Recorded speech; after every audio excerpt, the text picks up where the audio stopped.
मनपा चुनाव को ध्यान में रखते हुए महाराष्ट्र नवनिर्माण सेना लगातार अपने संगठनात्मक ढांचे को मजबूत कर रही है।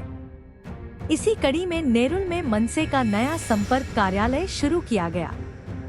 इसके साथ ही कई महीनों से अनावरण की प्रतीक्षा में खड़ी छत्रपति शिवाजी महाराज की प्रतिमा का भी मनसे नेता अमित ठाकरे ने आज अनावरण कर दिया। नेरुल में स्थापित शिवाजी महाराज की यह प्रतिमा काफी समय पहले बनकर तैयार हो चुकी थी, लेकिन इसका अनावरण टाल दिया गया था। प्रतिमा के पास एक साधारण सा कपड़ा रखे जाने से स्थानीय नागरिकों में भी नाराजगी थी। काय नाही, मी दिघे आणि कोपरखेड्याला शाखा उद्घाटनासाठी आलेलो आणि मला कळलं की महाराजांचा असा पुतळा 4 महिन्यापासून धूळ खात बसलाय, जो लोकांसाठी, लोकांच्या आंदोलनामुळे, लोकांच्या मागणीमुळे जो झालाय। पण मला वाटतं की सरकारमधनं कुठच्याही मोठ्या नेत्याला किंवा मंत्र्यांना वेळ नाही मिळाली त्यांचं अनावरण करण्यासाठी, त्याचं उद्घाटन करण्यासाठी। त्याच्यामुळे तो 4 महिने मला वाटतं हा एक घाणेरडा कपडा होता त्यांच्या भोवती, तुम्ही बघितलं असेल, ते धूळ खात बसलेलं आणि मला ते बघवलं नाही।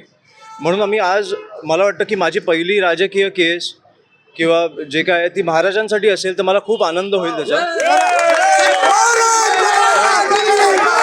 ज्यांना आपण दैवत मानतो त्यांच्यासाठी मला वाटतं गेल्या 4 महिन्यात अनेक सरकारी अधिकारी किंवा मंत्री असतील किंवा नेते असतील, हे नवी मुंबईमध्ये येऊन गेलेले आहेत, नेरुळमध्ये येऊन गेलेले आहेत। मला वाटतं एक एअरपोर्टचं पण अनावरण झालं, उद्घाटन झालं, प्रधानमंत्री आलेले, मुख्यमंत्री आले, उपमुख्यमंत्री आले। मला त्याच्यानंतर त्याच्या आधी मला वाटतं दहीहंडीसाठी पण आले, पक्ष प्रवेशासाठी पण आले, पण महाराजांसाठी त्यांना वेळ नसेल मिळाली तर मला वाटतं खूप दुर्दैवी गोष्ट आहे। आणि मला वाटतं की आम्हाला ते बघवलं नाही।